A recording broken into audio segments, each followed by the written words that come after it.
No ar, Brasil ODS, um programa que mostra, divulga e debate o terceiro setor, dando voz à solidariedade e construindo a cidadania.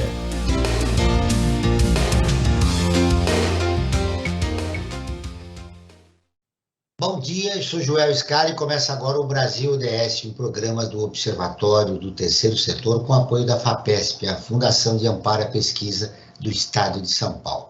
No Brasil, taxa de crianças acima do peso cresce 70%, enquanto a insegurança alimentar atinge 125 milhões de pessoas. Hoje vamos falar de alimentação e obesidade infantil.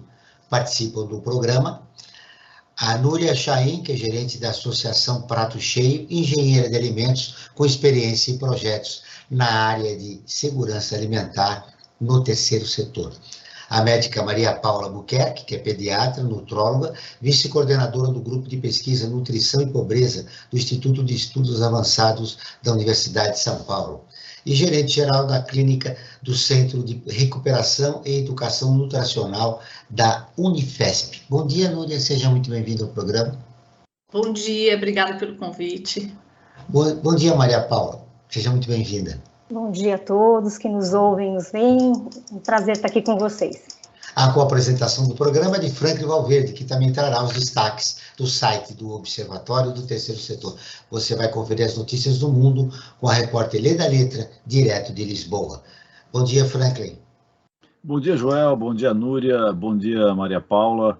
E todos aqui que estão em sintonia com o Brasil ODS pela Rádio Brasil Atual. Eu queria dizer, Joel, que o objetivo 3, né, do Objetivo do Desenvolvimento Sustentável, a ODS 3, ela trata de saúde e bem-estar, que tem no seu conteúdo assegurar uma vida saudável e promover o bem-estar para todos e todas as idades.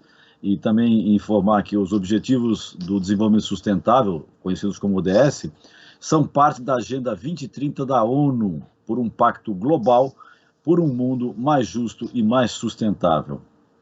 Muito bem, Franklin. E quais são os destaques da semana? Joel, o destaque da semana, de uma certa forma, ainda repercute, né? Nós estamos na quinta-feira, ainda repercute a reunião que o presidente Bolsonaro teve na semana passada com os embaixadores estrangeiros, né? E que desacreditou o nosso sistema eleitoral, colocou em dúvidas as urnas eletrônicas, tá?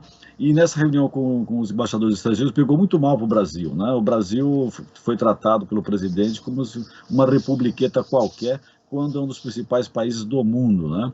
E os Estados Unidos prontamente defenderam o sistema eleitoral brasileiro, colocando como sendo um sistema exemplar que deve ser seguido, que as nossas urnas são seguras, e o curioso é isso, né? O presidente contesta as urnas que o elegeram presidente, né? Se hoje ele desempenha o cargo de presidente da República, foi porque essas mesmas urnas o elegeu. Fica a questão, se não fosse as urnas, será que ele seria eleito presidente? Né? Esse seria o primeiro destaque que eu tenho para hoje, Joel. E um outro destaque breve também, é um destaque até bastante triste, mas que faz parte desse contexto que a gente está vivendo, que é o massacre, né, a chacina de 18 pessoas que aconteceu no Complexo do Alemão, no Rio de Janeiro, né, numa ação executada pela Polícia Civil do Rio de Janeiro, e que resultou nessas 18 mortes. Isso ocorreu na quinta-feira passada, ou seja, há uma semana ainda repercute, né, essa chacina. E o que é importante? E metade dessas pessoas eram cidadãos comuns. Sim, não tinha passagem não tinha. E mesmo que tivesse, né, Joel, essa questão, acho que tem a lei para enquadrar essas pessoas, e não você fazer a execução pura e simplesmente, sendo que no Brasil não existe pena de morte, né? Tem essa também, né? Então, quer dizer, é uma infinidade de absurdos que acontecem no dia a dia, e principalmente no Rio de Janeiro. No Rio de Janeiro a gente vê que a cada semana, a cada mês tem uma chacina dessas aí, numa ação policial, e o pior de tudo isso, Joel, o que preocupa mais é que isso possa contaminar as eleições, que estamos aí há 10 domingos, né?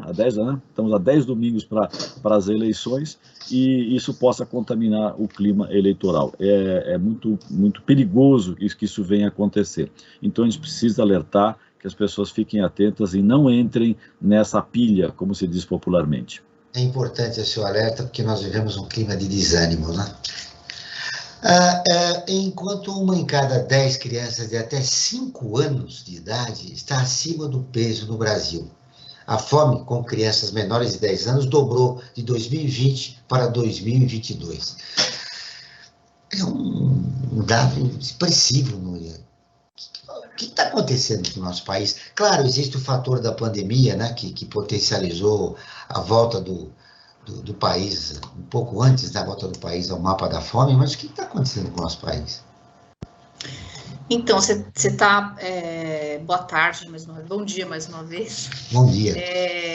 São dois extremos, né, de uma situação de má alimentação, né? Você tem uma situação em que não tem acesso à alimentação, são pessoas em situação de insegurança alimentar grave, e que, às vezes, como estratégia para conseguir superar a fome que sentem, acabam consumindo alimentos de baixo valor nutricional. São os alimentos com alto valor calórico, com muito açúcar, com muita gordura, que a gente chama de ultraprocessado.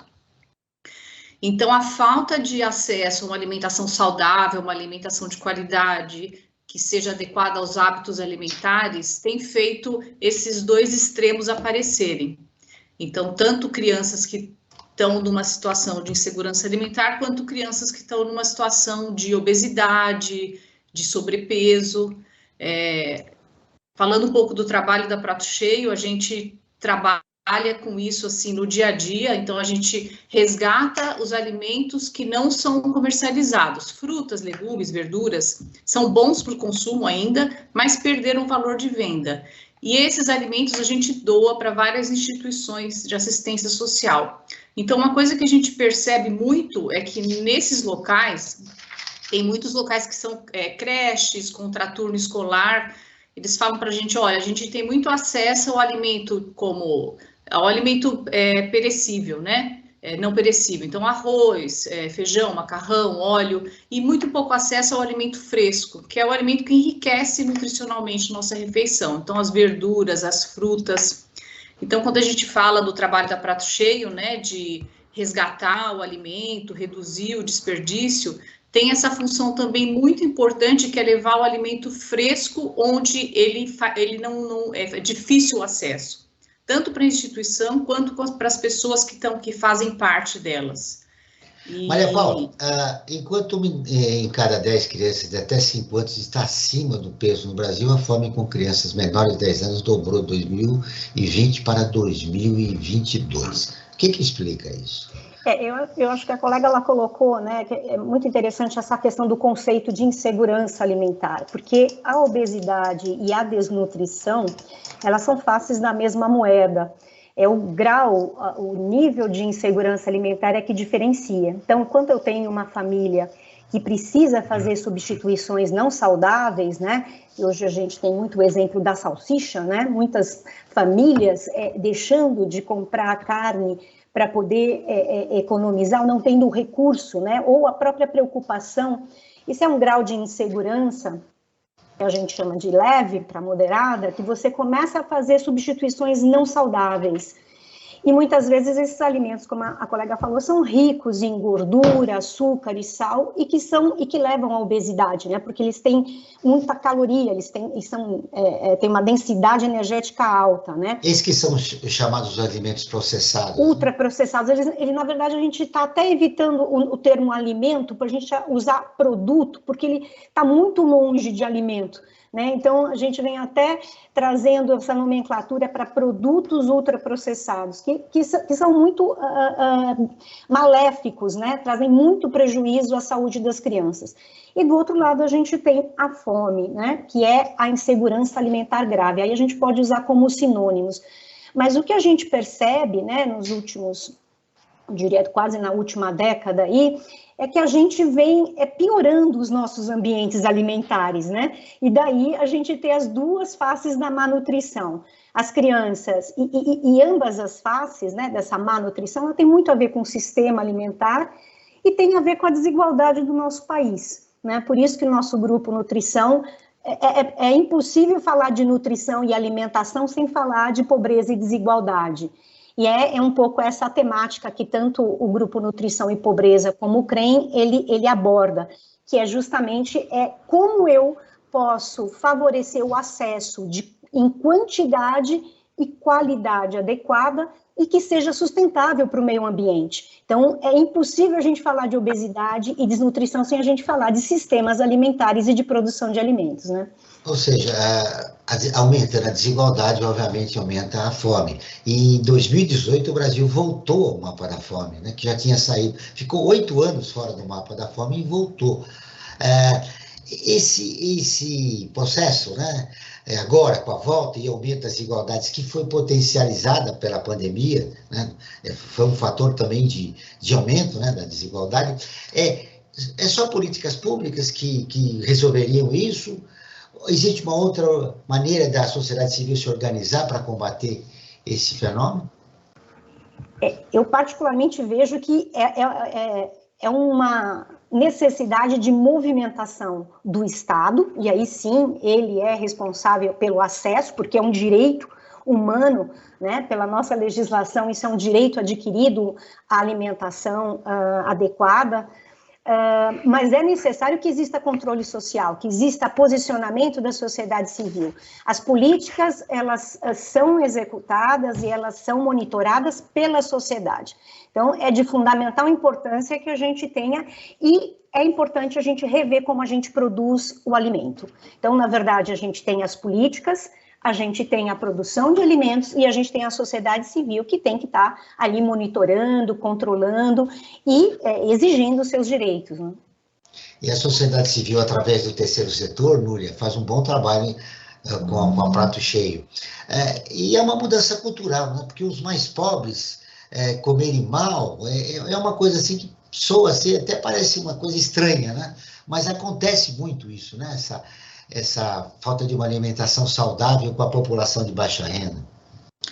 Você tem um fator que é o acesso ao alimento, né? Então, hoje em dia a gente vê, né? O preço do feijão, o preço do arroz, são alimentos que já não são mais acessíveis, né? E você vê um pacote de um salgadinho ou de um doce barato, é muito mais acessível. E aí, falando das políticas de alimentação e nutrição, assim, uma política que é extremamente importante, pensando nas crianças e adolescentes, é a política de alimentação escolar, o PNAE, que é uma política, assim, ela desde 55 é super importante, ela alcança milhões de crianças e adolescentes, e é um caminho que eu acredito que seja super importante para fazer chegar, para ter acesso a essa alimentação de qualidade, principalmente para esse público, né?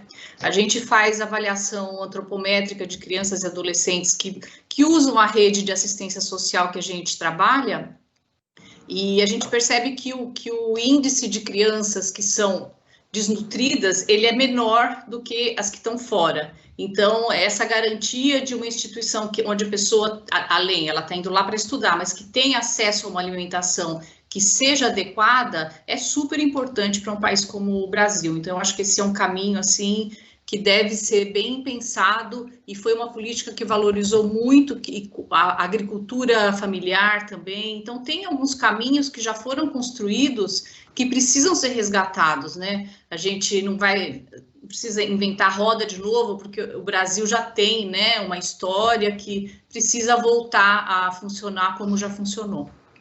Maria Paula, o que parece uma contradição, eu gostaria que você explicasse, né, segundo a tua visão. As crianças da classe média alta, também são mal alimentadas, né? E com oriundas de famílias que têm recursos financeiros. Eu acho que a questão da má nutrição, seja obesidade ou desnutrição, ela é complexa. Ela passa pela questão da desigualdade, mas ela tem a questão da informação e dos hábitos e cultura alimentar, né? O que a gente vem observando, no entanto, o CREM, o Centro de Recuperação e Educação Nutricional, ele trabalha nas franjas da cidade de São Paulo. Então, ele trabalha com distritos de uma situação de bastante vulnerabilidade socioeconômica, como, por exemplo, Brasilândia, Grajaú, cidade de Tiradentes. Ali a gente vê um aumento expressivo da insegurança alimentar grave. Mas a gente tem trabalhado com populações de classe média, mais no centro da cidade, mas a gente vem percebendo também o empobrecimento dessa classe média. Então, eu acho que tem a questão da informação, isso é um ponto importante, né? Hoje a gente tem uma política não adequada ou uma rotulagem ainda que precisa de melhorias, né? Então, a questão da informação, ela é um ponto importante. Eu acho que um outro aspecto, né, que a colega colocou, né, muitas vezes uma bolacha recheada, ela está saindo mais em conta para essa classe média do que uma fruta. Isso muito porque a gente tem uma lógica cruel de não cobrar as externalidades que esses alimentos causam. Então, esse é um ponto, porque na frente, depois de 3, 4 décadas se alimentando mal, a gente vai ter um adulto doente. Isso é ponto. Isso é evidência, seja desnutrição, seja obesidade na infância, levam a um adulto com uma maior chance de ter diabetes, pressão alta, colesterol, problemas cardiovasculares. E isso tem um ônus imenso, seja para o indivíduo como para a sociedade. Então, eu acho que aqui a gente precisa realmente, para falar de malnutrição infantil, a gente vai precisar falar dessa produção, desse alimento que chega à mesa, e se realmente a gente está tendo o direito de escolher aquilo que a gente está comendo. Esse eu acho que é uma discussão bem ampla. Núria, tem alimentos que, apesar da crise econômica, do desemprego, ainda estão num preço razoável, por exemplo, como a mandioca, né? O prato cheio consegue atingir as famílias com informação sobre determinados alimentos que são importantes e ainda estão custando razoavelmente para que eles possam incluir no seu hábito alimentar?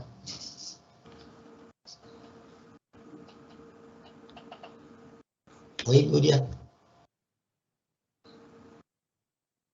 Perdemos o contato com você? Voltou. Agora voltou.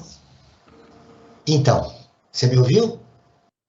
Você falou da mandioca. Eu falei da mandioca, mas aí... se vocês também têm um processo, uma cartilha para informar a população em geral a respeito de determinados alimentos que não estão incluídos, sim, que são bons, né? Têm valor nutritivo, e não são incluídos, né? Não são utilizados, por exemplo, como a mandioca. A gente faz assim, além desse trabalho prático de coletar e doar os alimentos, a gente tem um trabalho educativo que é bem importante, que a Prato Cheio faz. Então, junto com todas essas instituições, hoje a gente trabalha com mais de 50 espalhadas pela cidade de São Paulo. A gente faz um trabalho para ensinar a utilizar partes não convencionais dos alimentos, ensinar a reaproveitar os alimentos, para evitar o desperdício de alimentos e para melhorar a forma de se alimentar.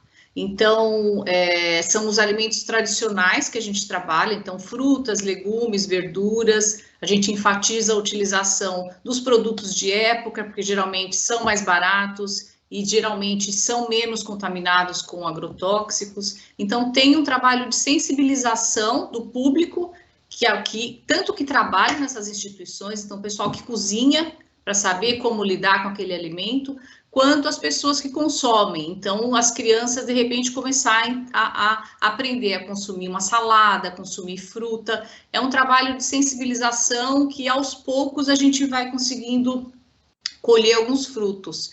E a gente lançou um livro com receitas de aproveitamento integral nesses mais de 20 anos de trabalho da Prato. Então, são mais de 200 receitas que estão disponíveis. É um livro, um e-book gratuito, é só entrar no nosso site, procurar e-book, e lá tem várias opções de aproveitamento integral com coisas que a gente joga fora, rama de cenoura, talo de brócolis e por aí afora. É grande o desperdício de alimentos? O que se joga... Olha, tem os dados da FAO, que fala de 30% de tudo que é produzido para o consumo humano acaba indo para o lixo, desde a produção, em todo o sistema alimentar, desde a produção até a casa do consumidor. Esse é um trabalho grande, assim, de medir, né, onde se perde, quanto se perde. A gente sabe que tem diferença entre países desenvolvidos e países menos desenvolvidos. Então, no Brasil se perde muito na parte de produção, transporte, pela falta de infraestrutura. Em países mais desenvolvidos se perde muito no consumo. Tem uma estrutura melhor para fazer o transporte, armazenamento, mas se compra muito e se perde muito. Então, é um dado que não é certinho, mas se trabalha com essa informação de 30% de perdas e desperdício de alimentos. 30% de perdas no desperdício dos alimentos aqui no nosso país. Ana Paula, é um número significativo, sobretudo num país onde 60 milhões de pessoas passam fome e outras 60 milhões estão em insegurança alimentar. É bastante expressivo. E é interessante que você vai, quando a gente olha para a dieta do brasileiro, ela se tornou uma dieta monótona nessas últimas décadas. Um estudo recente do grupo de Campinas mostrou que a dieta do brasileiro se concentra em 10 alimentos e nenhum deles é frutas, legumes e verduras. Né? Então, a gente tem uma diversidade do ponto de vista de cultura alimentar muito grande, né? A gente tem uma biodiversidade, a gente tem plantas que são alimentícias, mas não são convencionais na nossa dieta, então é por isso que, inclusive, ela tem esse nome de punks, plantas alimentícias não convencionais, que são alimentos bastante nutritivos, de fácil manuseio, rústicos, então, portanto, eles resistem, né, mais do que outras folhosas, e de baixo custo. O CREM recentemente fez um trabalho de aproximar a agricultura familiar urbana, que é pouco reconhecida na cidade de São Paulo, mas ela existe, ela está nesses bolsões de pobreza, e ela produz alimentos, principalmente esses alimentos de rápido ciclo, né, como, por exemplo, as punks e as folhosas, que é uma opção também no enfrentamento aí tanto da monotonia alimentar, né, que é aquela comida com pouca variedade, mas também de baixo custo e de alto valor nutritivo. Então, esses trabalhos de aproximação da agricultura familiar urbana, principalmente nessas regiões de elevada prevalência de malnutrição, de novo, seja obesidade, seja desnutrição, é a mesma agenda. A gente não pode correr o risco de colocar esses dois temas em agendas separadas, elas não estão. Estão interligados, né? Totalmente. Existe um conceito que se chama sindemia global, que desde 2019 a gente vem discutindo bastante, que é a epidemia de obesidade, a epidemia de desnutrição e alterações climáticas, que trabalha muito com essa questão de como a gente usa o solo, de como a gente usa a água, está extremamente interligado. Então, esse conceito é a mesma agenda que a gente está trabalhando, né? E pensar em cadeias curtas, pensar em agricultura familiar, pensar numa forma de produzir o alimento que favoreça a diversidade, que favoreça o nutriente desse solo, é muito importante. Então, eu acho que as coisas estão bem casadas e essa experiência foi muito bonita durante a pandemia, porque o agricultor familiar, depois do desempregado, da pessoa sem emprego, é o que mais passa fome no nosso país. Ou seja, a pessoa que produz o nosso alimento é a que passa a maior situação de insegurança alimentar, e isso é muito grave, né? Então... Vamos agora ouvir a Rádio ONU, parceira de conteúdo do Observatório do Terceiro Setor, com a reportagem. OMS alerta sobre piora da epidemia de obesidade na Europa. A Lê da Letra de Lisboa tem as informações. Estar acima do peso ou obeso está entre as principais causas de morte na Europa, segundo a Organização Mundial da Saúde, OMS. A agência divulgou esta semana um relatório alertando para uma epidemia no continente, onde 59% dos adultos, 29% dos meninos e 27% das meninas sofrem de sobrepeso ou obesidade. Segundo a OMS, as condições causam mais de 1.200.000 mortes por ano na Europa. além de aumentarem os riscos de doenças não transmissíveis, como câncer, problemas cardiovasculares e diabetes do tipo 2. Atualmente, a obesidade está relacionada a 200 mil novos casos de câncer por ano na região, mas a OMS acredita que o índice deverá aumentar nos próximos anos. A agência anunciou ainda que nenhum dos 53 países que fazem parte da região europeia estão no caminho para atingir a meta de travar a taxa de obesidade até 2025.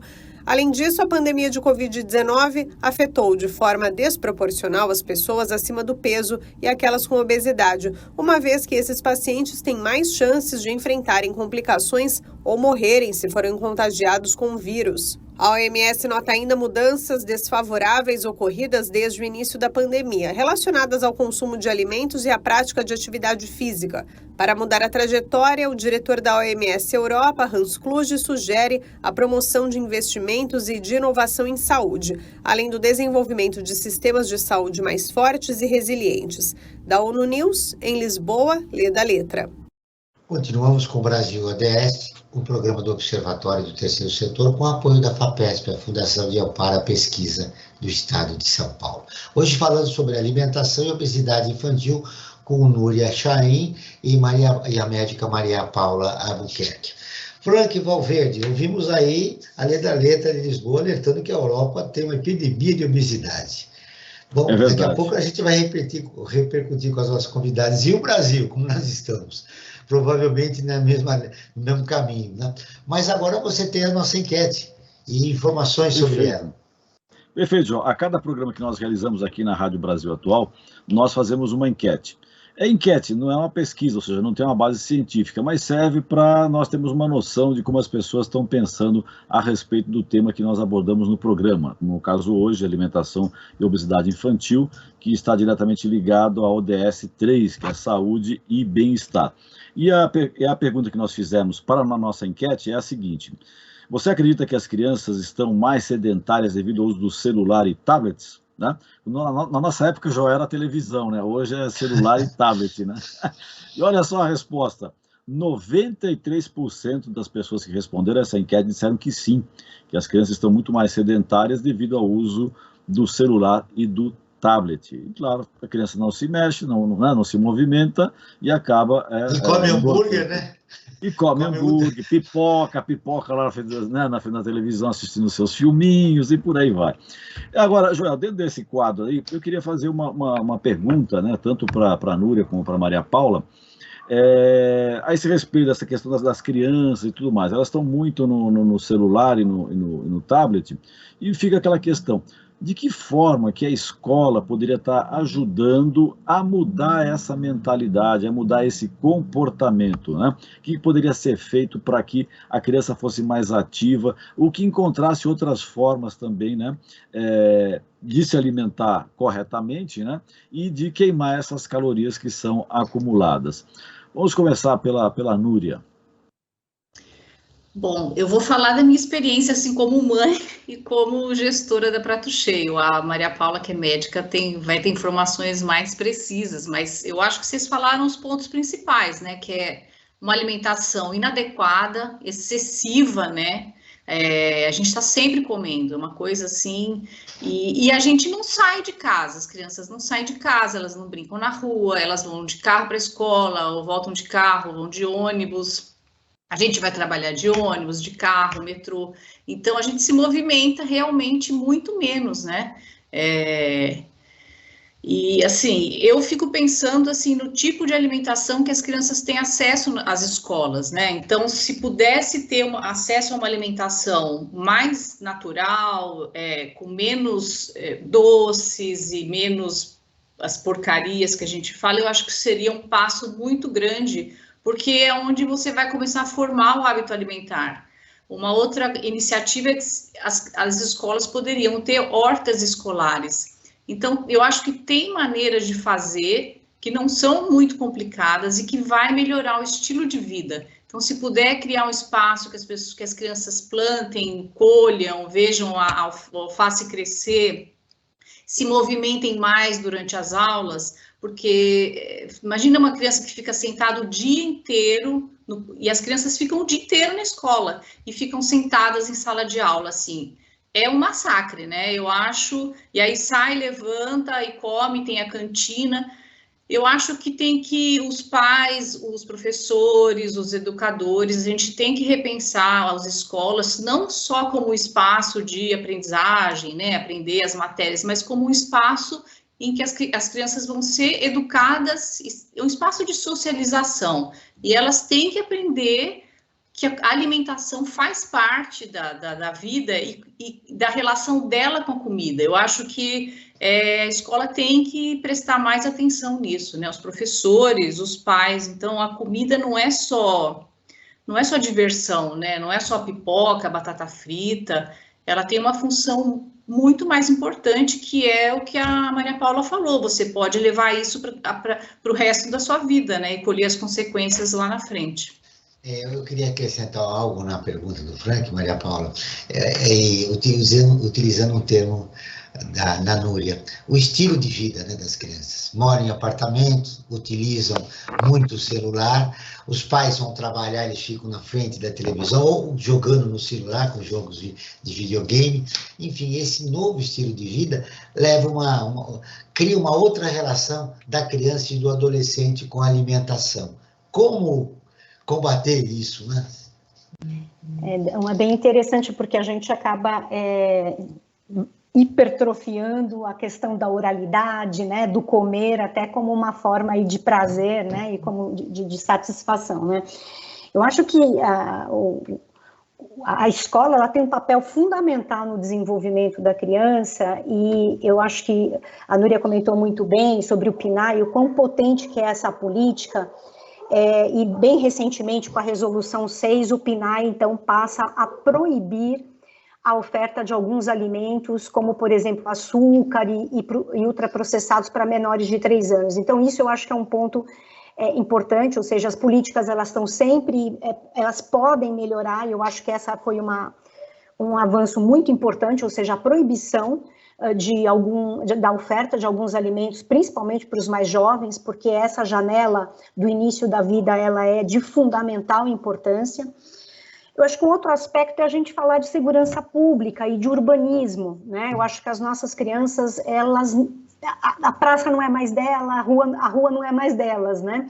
Então, esses espaços, né, entre a casa e a escola, o quão seguro, o quão acolhedor é para uma criança fazer essa caminhada, né? Então, o entorno da escola também tem que ser pensado. Recentemente, aqui em São Paulo, a gente teve um projeto piloto chamado Territórios Educadores, no Jardim Ângela, que justamente toda a comunidade pensou em torno da escola para que essa criança pudesse ir caminhando com os seus responsáveis e ir brincando, né? Então, a criança tinha lá a amarelinha, tinha a contação de história no muro. Então, essa caminhada, ela passa a ser lúdica, ela tira a criança do sedentarismo e, ao mesmo tempo, favorece o desenvolvimento, né? E eu acho que um outro ponto, só para encerrando, que é de fundamental importância, é introduzir a educação alimentar e nutricional no conteúdo pedagógico, trazer a alimentação e a nutrição como um tema transversal, porque quantas vezes a gente usa álgebra no dia, né?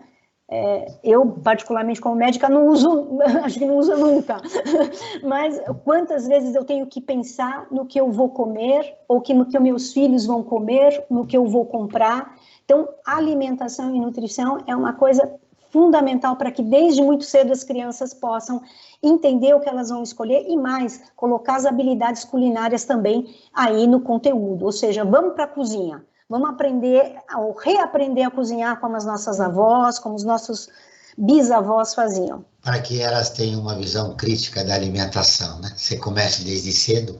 Olha, um estudo do Unicef, divulgado no final de 2021, constatou a alta de consumo de alimentos ultraprocessados em lares atendidos pelo Bolsa Família. A frequência de compra por esses produtos se deu por sabor, 46%, preço, 24%, e praticidade, 17%. Além disso, 48% das famílias não se sentia confiante para interpretar os rótulos. Núria, o que é uma dieta ideal? E como sensibilizar a população de baixa renda a respeito desta dieta ideal? É o que a Maria Paula está falando, né? A gente não é educado para entender o que a gente está comendo. Então, você não consegue se ler o rótulo, não entende o que está escrito, você não consegue pensar o que vai cozinhar. Então, eu acho que o que ela falou é super importante, de começar desde o início a ensinar as pessoas a entenderem o que está à disposição, né? Como a gente falou aqui já, o sistema alimentar oferece de tudo, né? Então, você tem os produtos ultraprocessados que tem cara de produto natural, e é difícil você, às vezes, fazer a distinção. Então, você tem, às vezes, um macarrão instantâneo, sabor galinha caipira. Então, é interessante que você vê algumas pessoas que trabalham com isso, né, alguns chefes que tentam educar de alguma forma, tentam desrotular, né, mostrar aquele alimento como ele é, né, além do que está a propaganda. É um trabalho de educação, como a Maria Paula falou. Trabalho de educação. Todos nós concordamos com isso, mas eu quero que você... O que é uma alimentação saudável? As pessoas que estão nos ouvindo, nós estamos falando, teorizando sobre, apresentando dados aqui e ali. O que é?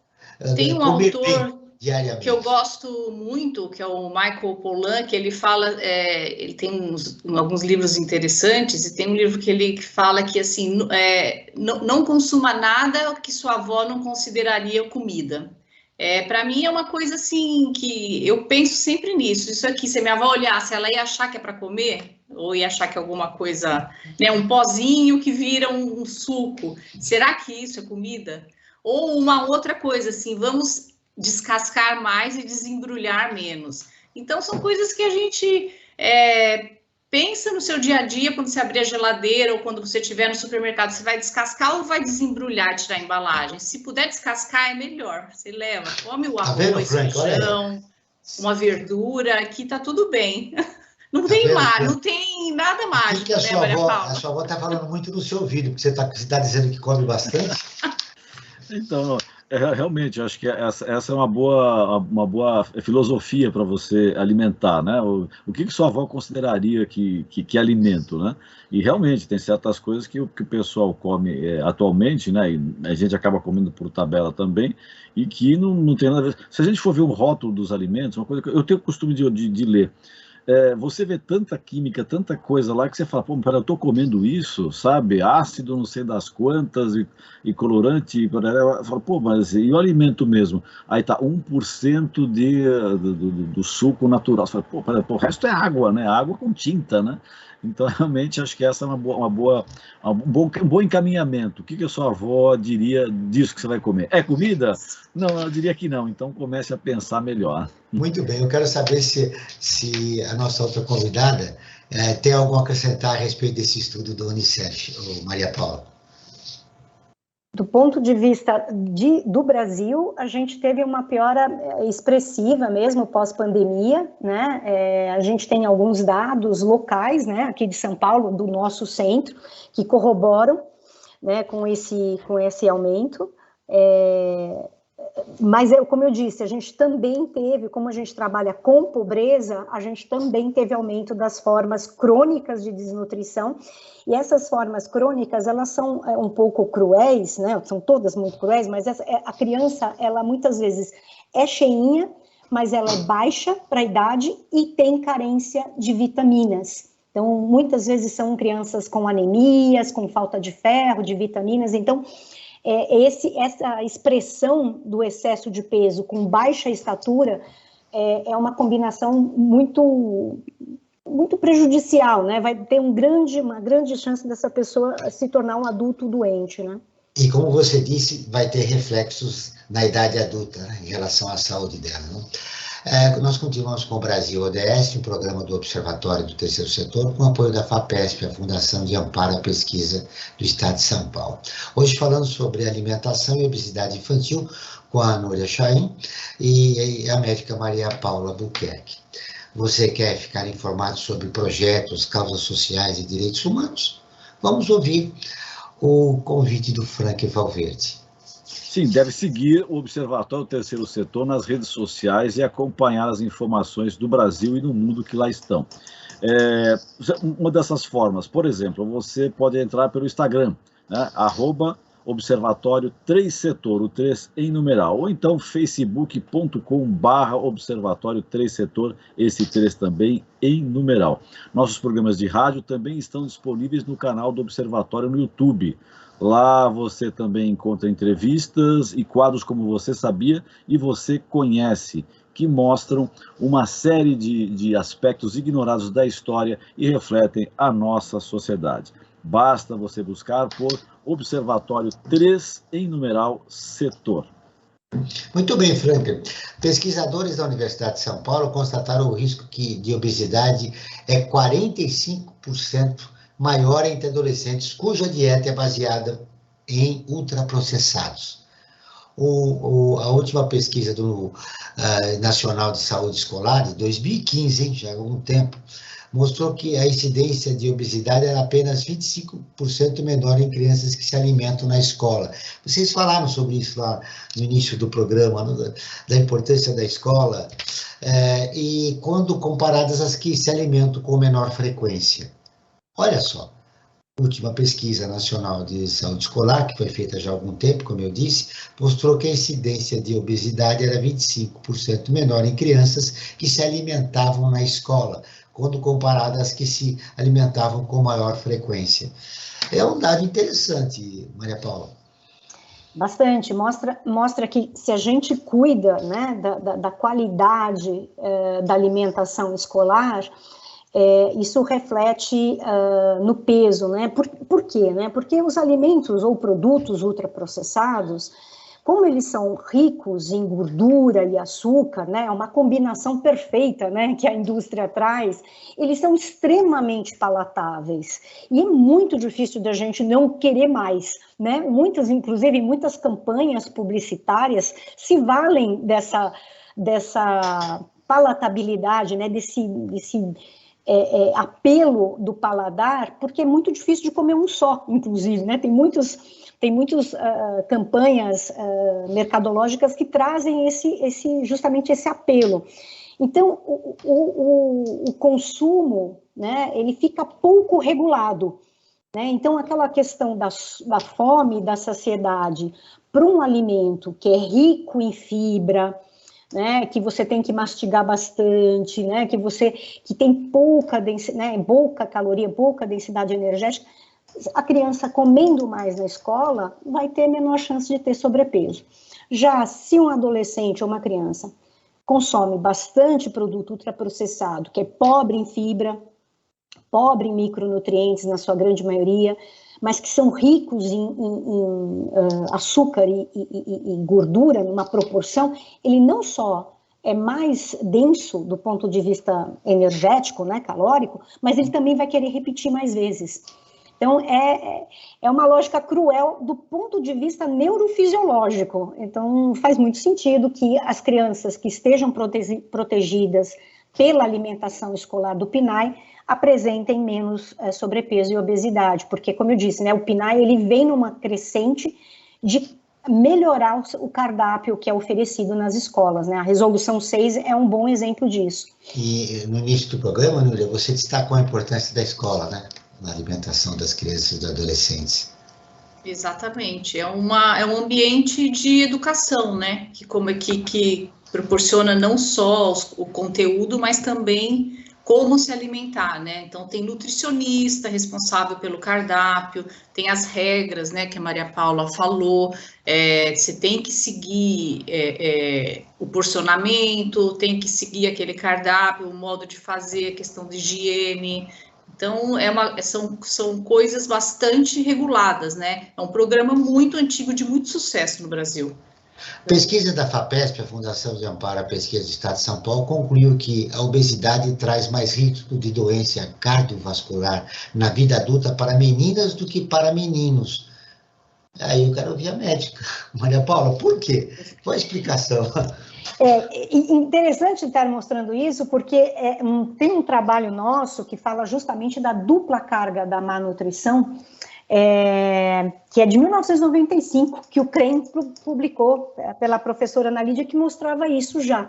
Mostrava que meninas que foram desnutridas no início da vida, elas tinham maior risco de sobrepeso, muito em função da questão hormonal, mas também da questão reprodutiva, né? Então, as meninas que sofreram desnutrição no início da vida, elas faziam muito mais o que a gente chama de fenótipo poupador, ou seja, elas se programavam para acumular gordura, e essa gordura era abdominal, né? Então, essa gordura abdominal é uma gordura que coloca o coração em um maior risco, né? Que a gente chama de gordura visceral, ou gordura abdominal, e ela está ligada à questão hormonal, como eu disse, né?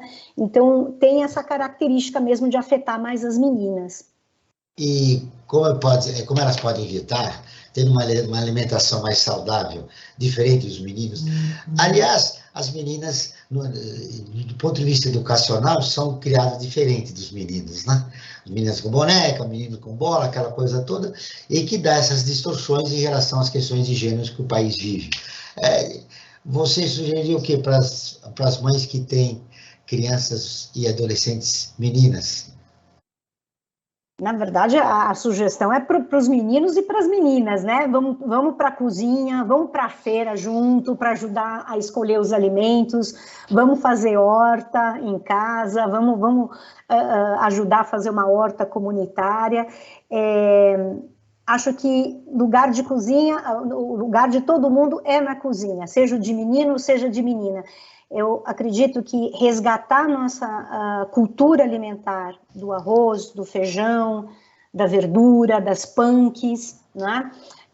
Repensar o nosso consumo de carne vermelha, que é bastante elevado, né? Pensar em outras fontes de proteína. Eu acho que tudo, mas isso diz respeito a menino e a menina, a família toda.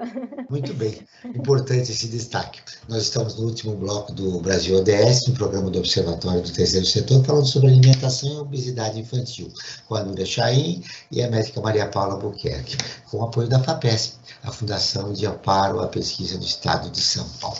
Franklin, estamos no final do programa, né? Estamos caminhando para o final, mas você tem uma importante informação a respeito de um projeto do Observatório que reflete sobre o pós-pandemia no país. Perfeito, exatamente, Joel. Até antes de falar do nosso projeto, que é o Observatório em Movimento, a gente está tratando hoje da questão da saúde, bem-estar, da questão da alimentação, né? E a gente está falando da alimentação, às vezes, não adequada. Mas eu acho que tem um aspecto importante que a gente acabou não comentando muito, mas que pode ser complementado pelo nosso site, é uma matéria que fala sobre pessoas que passam fome no Brasil supera a população inteira da Venezuela, Joel.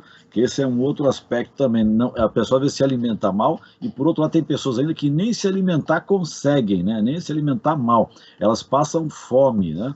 E no Brasil, o número de pessoas que passam fome, somando tudo, é maior que a população da Venezuela. Você vê o absurdo da situação em que nós estamos vivendo, né? E esses dados foram apresentados pelo segundo inquérito nacional sobre insegurança alimentar no contexto da pandemia da Covid-19, né? Isso foi realizado pela Rede Brasileira de Pesquisa em Soberania e Segurança Alimentar. É importante registrar isso, e as pessoas que queiram ter mais informação sobre esse aspecto, né, já que a gente está tratando sobre alimentação, convido a visitar o observatório 3setor.org.br, o 3 em numeral. E falando sobre o nosso projeto, né, Joel, que é bastante importante, que é o Observatório em Movimento. O que é isso? Nós estamos ouvindo especialistas das mais variadas áreas do interesse, do conhecimento humano, melhor dizendo, para dar dicas e informações de como viver melhor após pandemia. A pandemia não acabou totalmente, né, mas ela começa a diminuir. Então, como que as pessoas podem viver esse pós-pandemia? Porque, com certeza, o mundo será diferente depois que essa pandemia acabar. E também tem um outro projetinho, Joel, se você me permite, acho que ainda dá tempo, falando rapidamente sobre ele, que é uma plataforma online de financiamento coletivo, que está destinado para organizações da sociedade civil com projetos em diversas áreas. Para saber mais, convido a todos e a todas a visitarem apoie3setor.com.br, o 3 em numeral. Tá aí as informações, Joel, e muito bem. Convido a todo mundo eu quero o destaque final das nossas. Obrigado, Fred. O destaque final, Joel, já que a gente está acabando, a melhor forma de você preservar a sua saúde é ter uma boa alimentação e equilibrada. Eu quero o destaque final de você, Núria, mas antes uma perguntinha. O que a sua avó diria nos momentos de que a gente vive hoje, das pessoas aumentando as desigualdades, aumentando a desnutrição, aumentando com a obesidade infantil, o que ela diria, qual é a dieta ideal nesse momento, né? O que ela falaria para você? Olha, é recorrer aos alimentos básicos, né? Ao prato tradicional do brasileiro, o arroz, o feijão, a verdura, eu colocaria isso como meta. E acrescentaria também, a gente falou muito de horta, as pessoas pensarem em ter uma pequena horta em casa. De repente, os temperos, você já consegue ter um tempero natural, você não precisa comprar. Dá para fazer em vaso, né? Não precisa nem ter dá terra, para fazer em vaso. Apartamento, né? Exatamente, pequenos espaços. Você pode depois tentar aumentar, plantar uma cenoura. Eu acho que a gente tem que pensar em soluções criativas que estejam também ao nosso alcance. Quem está acompanhando o nosso programa e quer conhecer mais o trabalho realizado pelo Prato Cheio, dá um endereço eletrônico? É o pratocheio.org.br. Tá aí. Mais algum destaque final? Não, só queria agradecer pelo convite. O prazer foi nosso novamente de Obrigada. Núria. Muito bem, agora vamos para a médica Maria Paula Buquerque. Seu destaque final. Eu acho que o destaque que eu deixaria aqui é vamos comer mais em família, vamos cozinhar mais em família, ficar mais à mesa, apreciar uma boa refeição feita em casa. Acho que... Lembrando que as mulheres, elas comandam a maior parte das famílias brasileiras, né? Segundo o último índice do IBGE. Exato, mais um motivo para trazer os filhos, enfim, todos os parentes para a cozinha, para a gente cozinhar junto e comer em família. Você, durante o programa, fez questão de fazer uma diferença, né, da desigualdade, alimentação, enfim, isso é fundamental para a gente compreender a alimentação e a obesidade infantil no país. Qual é o seu maior medo, Maria Paula? Que as nossas políticas de proteção de segurança alimentar, segurança e soberania alimentar e nutricional continuem atacadas. Eu acho que esse é um receio para toda a nossa nação. A gente teve um retrocesso, né, com relação às políticas de proteção. Então, isso precisa reverter. Esse é um quadro que precisa... A gente teve um retrocesso de 30 anos. Isso é muito grave, então acho que esse é meu grande receio. As nossas desigualdades só ampliaram. O Brasil ODS, um programa do Observatório do Terceiro Setor, com apoio da FAPESP, a Fundação de Amparo à Pesquisa do Estado de São Paulo, está terminando.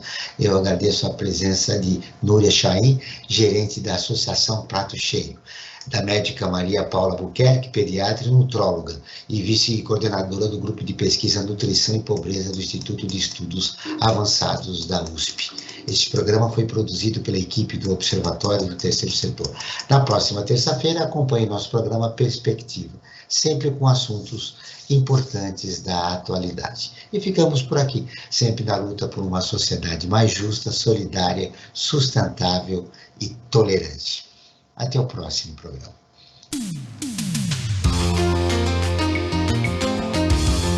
Você acabou de ouvir Brasil ODS, um programa do Observatório do Terceiro Setor.